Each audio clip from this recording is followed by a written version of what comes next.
Habíamos estado hablando sobre todas estas ideas a partir de las clases, de todas en realidad, estaba influenciada por todas las clases. Y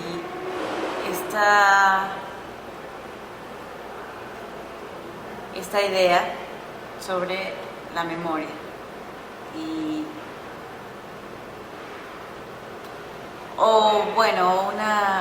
un intento de acercamiento a encontrar, a localizar la memoria, a darle un lugar, a pensar de qué estaba compuesta la memoria también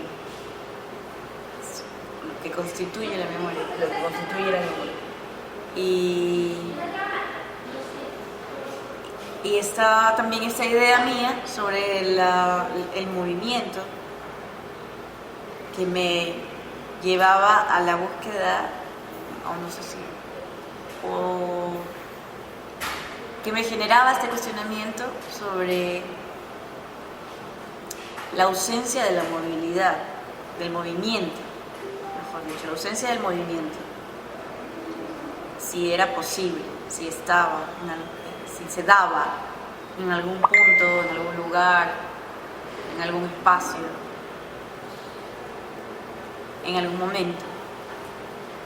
Y luego se pusieron en común todas estas ideas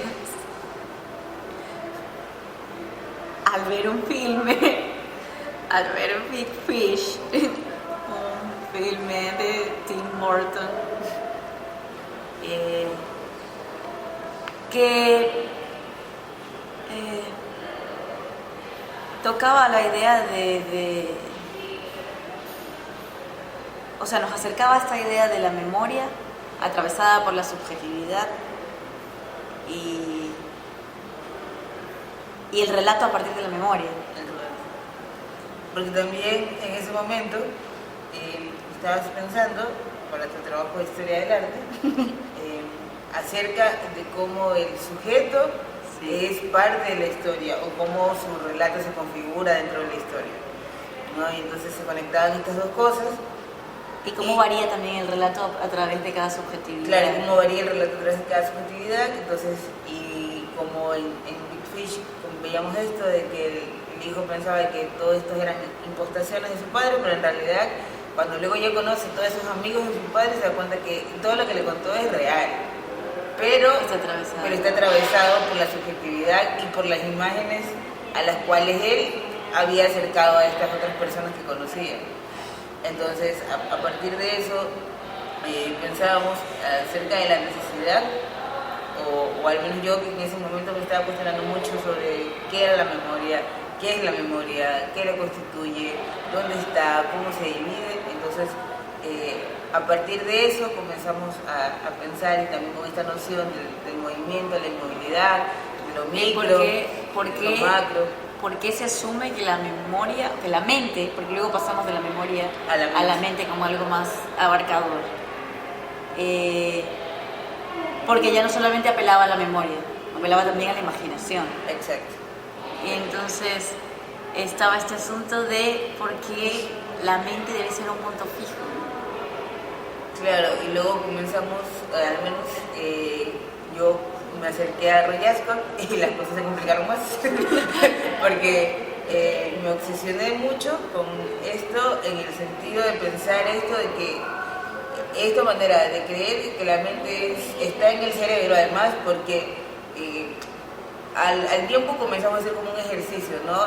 De hablamos de esto muchas veces, ¿no? Esto como uno de los es nuestro primer registro, pero antes del registro ha habido otros registros que se han quedado como en nuestro cuerpo, en nuestra memoria, en nuestra mente, porque le hemos hablado mucho.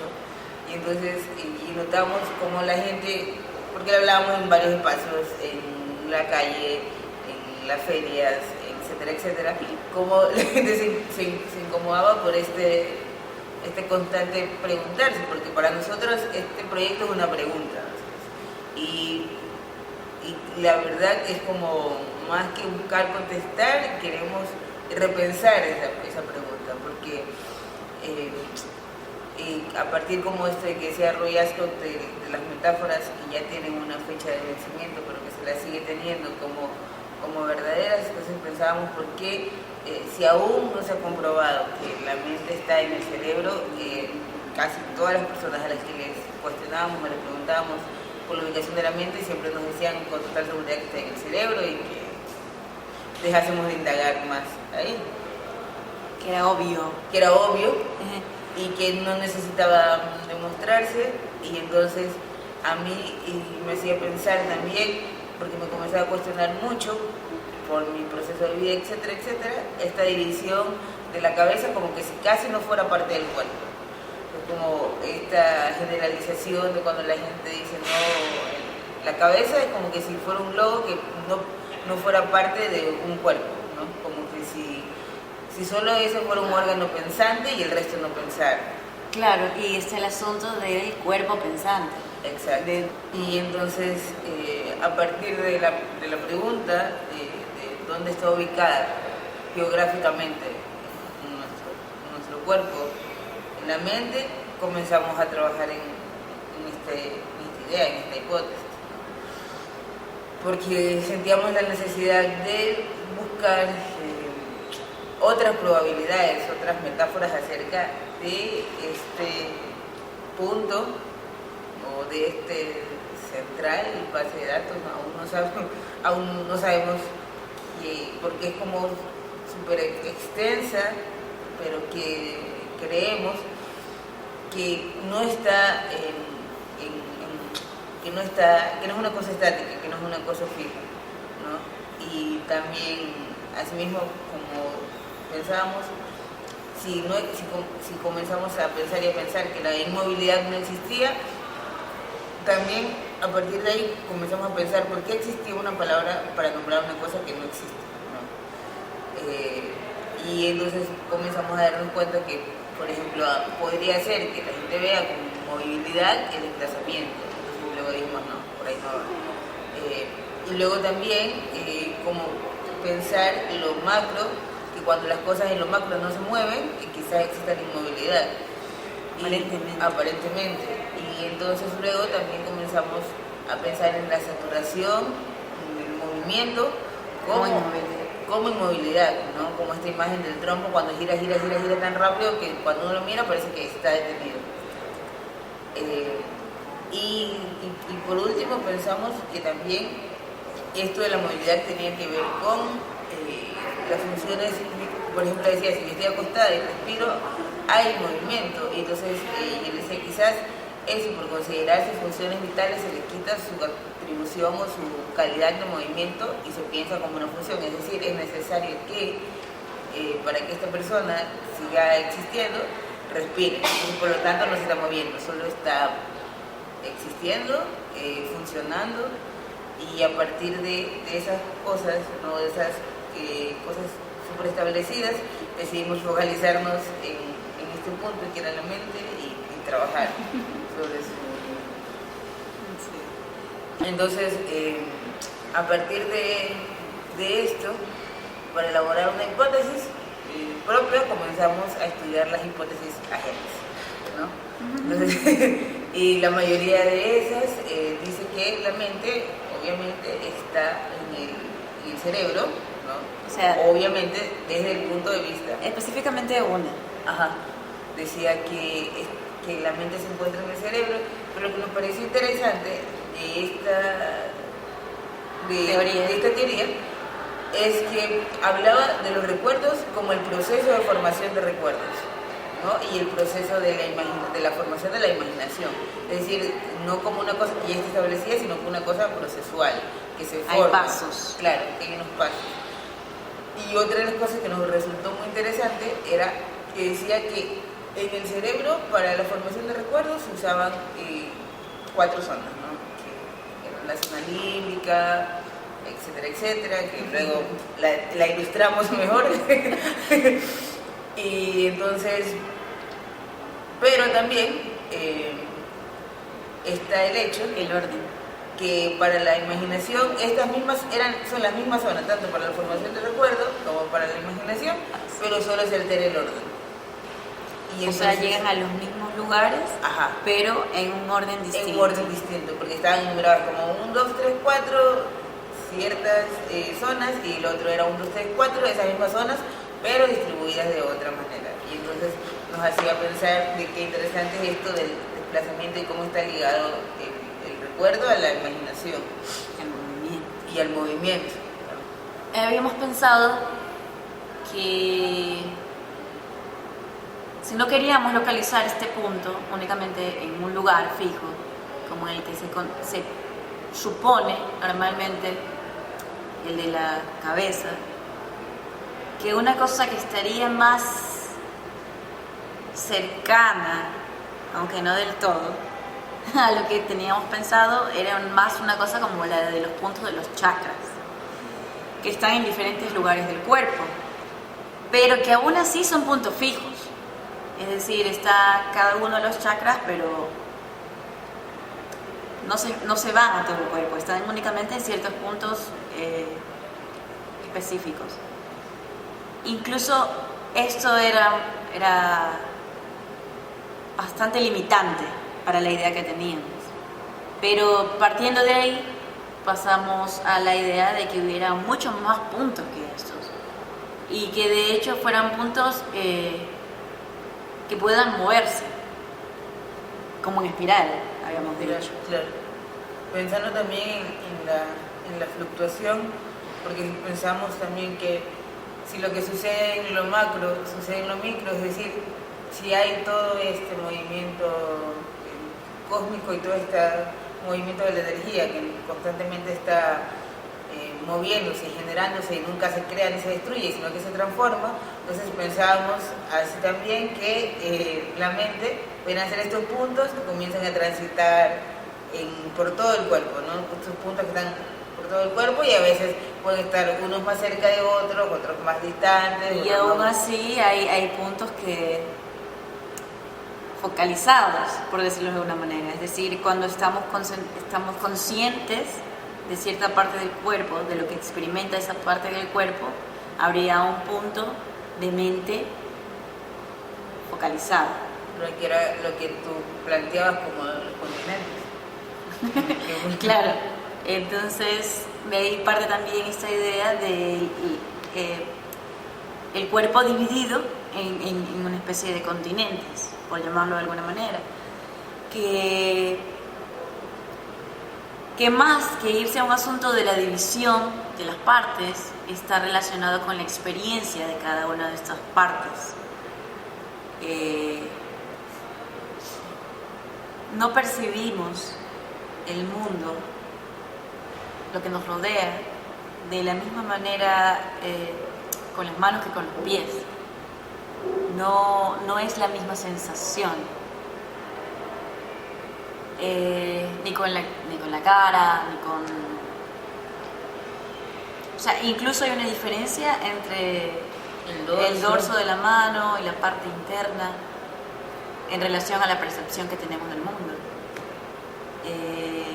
Por lo que esto genera otra subdivisión que a su vez genera subdivisiones que terminan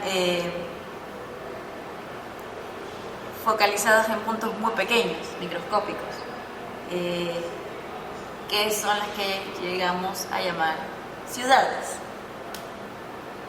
Cuando digamos esto de las ciudades, porque estábamos pensando en un artista visual que trabaja en el teatro, que es director de teatro, pero él dice que es teatro en su casa, llamado Romeo Castellucci, y entonces él habla de palacios mentales, ¿no? Él habla de construcciones mentales.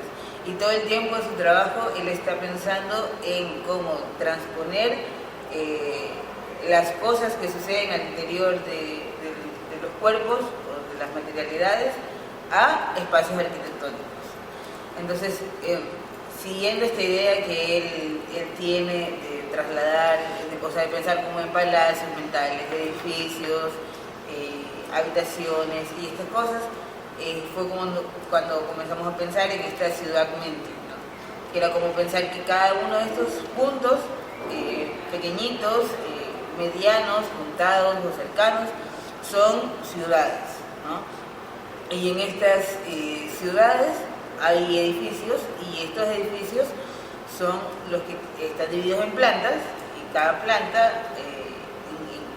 viene a ser como un espacio en el cual hay habitaciones, y nosotras elucubramos una teoría para cierto número limitado de habitaciones, pero de ahí hay un montón de habitaciones más dentro de estos edificios que no topamos, pero creemos que es la estructura así, es como dividido en plantas, y que hay habitaciones y que como los recuerdos, las memorias y todas estas cosas están divididas o fragmentadas o no, o están interseccionadas, hibridadas dentro de este espacio.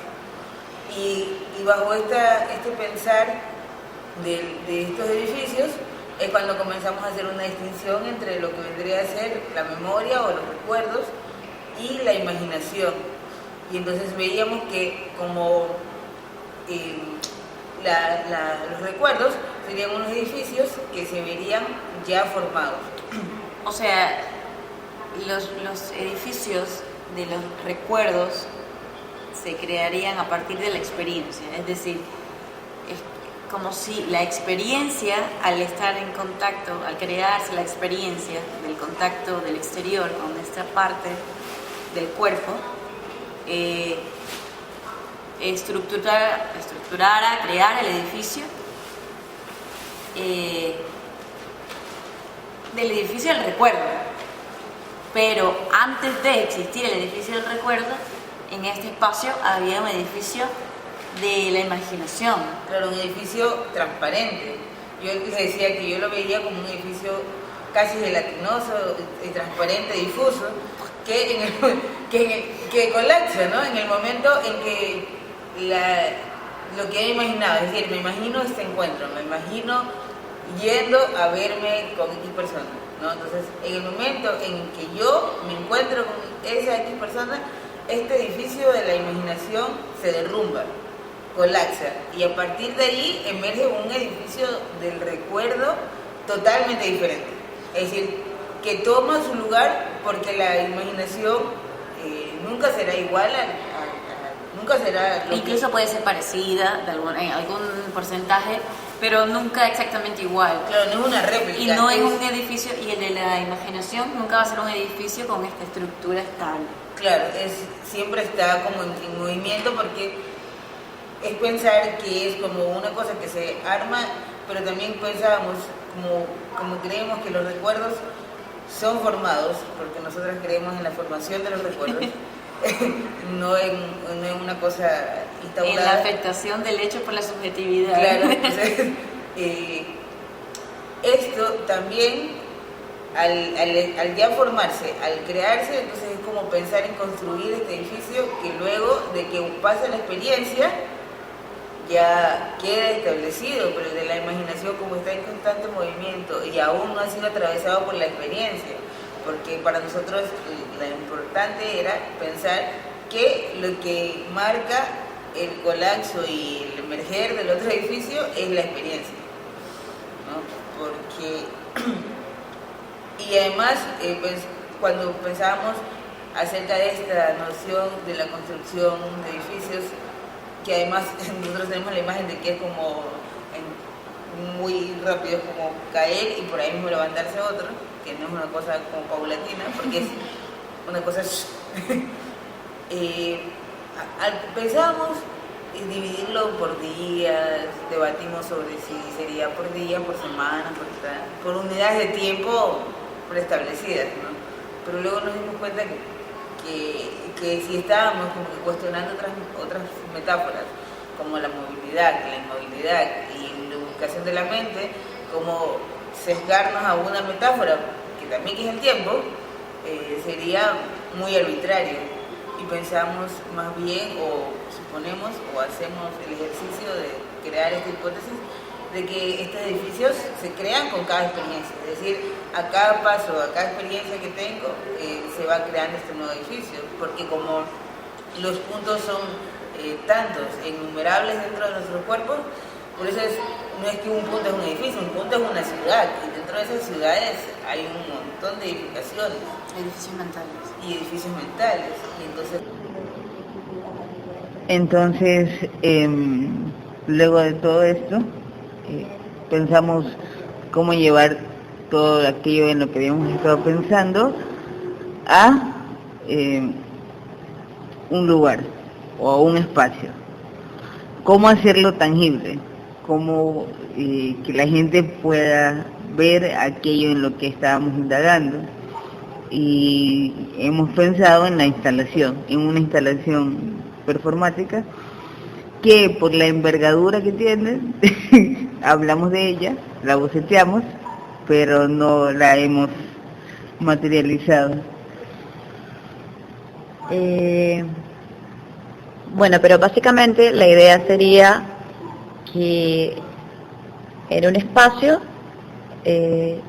ubicáramos al menos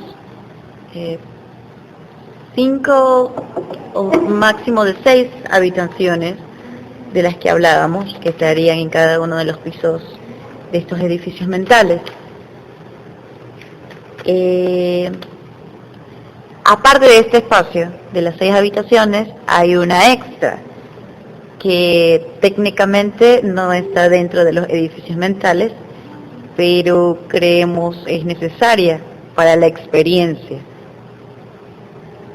Y entonces decidimos, a pesar de que creemos de que no están fragmentadas estas sensaciones, decidimos para la puesta en escena, para la instalación, fragmentarlas, dividirlas para intensificar. Es decir, desde nuestra subjetividad, porque como estas habitaciones están divididas, pueden provocar otras cosas en las personas que nosotros ya se va de nuestras manos, y eso es lo que queremos, ¿no? Que produzca pensar, que produzca cuestionarse.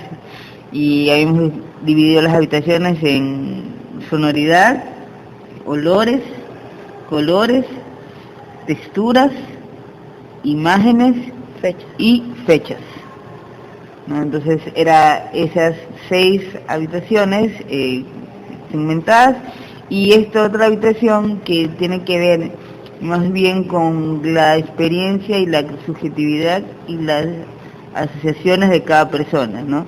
Porque es una habitación en la que habrá también de estas cosas, pero puestas, dándole la oportunidad a las personas de completarlas, o de, no sé si completarla, pero de atravesarla como deseen, ¿no? Es como, ya no está fragmentada por, aquí es el lugar de los colores, aquí es el lugar de los olores, sino que es un lugar en el cual pueden crear un edificio mental propio. Claro, es el lugar para crear el edificio mental propio. En esta habitación experiencial iría también un montaje escénico en el que hemos estado trabajando, que tiene que ver precisamente con estas cuestiones, con estos temas de los que tanto estamos hablando, que estamos tocando, a los que intentamos acercarnos, de la memoria, de las sensaciones, de los sentidos, de la experiencia atravesada por el sujeto, también del relato atravesado por la subjetividad, que ya no es el hecho únicamente, sino en parte también imaginación del sujeto.